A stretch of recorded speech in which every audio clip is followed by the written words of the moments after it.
chapter 21. Afterward Jesus appeared again to his disciples by the sea of Galilee.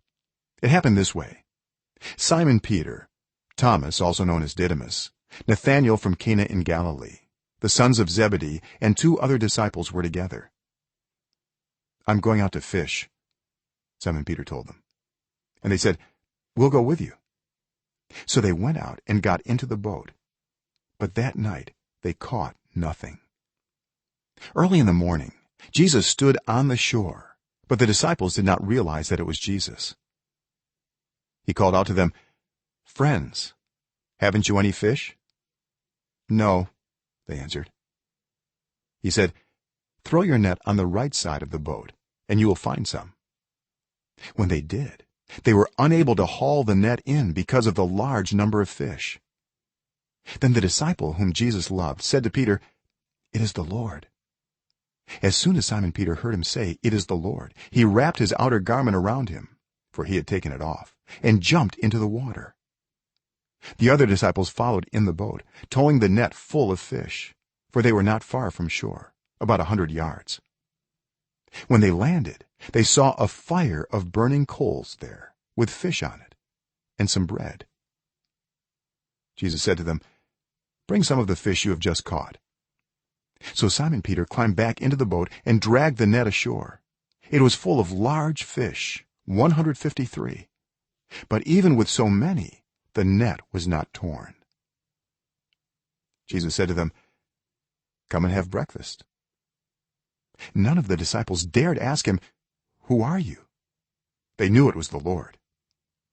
Jesus came, took the bread and gave it to them, and did the same with the fish. This was now the third time Jesus appeared to his disciples after he was raised from the dead. When they had finished eating, Jesus said to Simon Peter, "Simon, son of John, do you love me more than these?" "Yes, Lord," he said, "you know that I love you." Jesus said, "Feed my lambs." Again Jesus said, "Simon, son of John, do you love me?"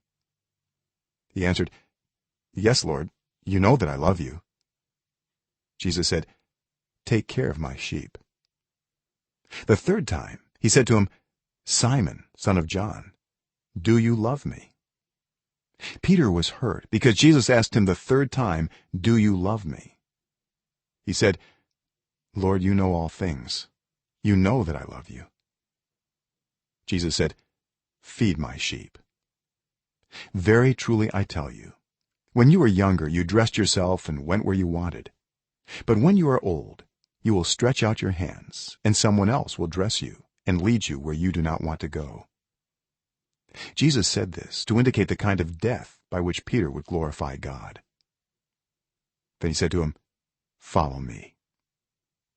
Peter turned and saw that the disciple whom Jesus loved was following them. This was the one who had leaned back against Jesus at the supper and had said, "Lord, who is going to betray you?" When Peter saw him, he asked, "Lord, what about him?" Jesus answered, "If I want him to remain alive until I return, what is that to you? You must follow me." Because of this, the rumor spread among the believers that this disciple would not die. But Jesus did not say that he would not die. He only said, "If I want him to remain alive until I return, what is that to you?"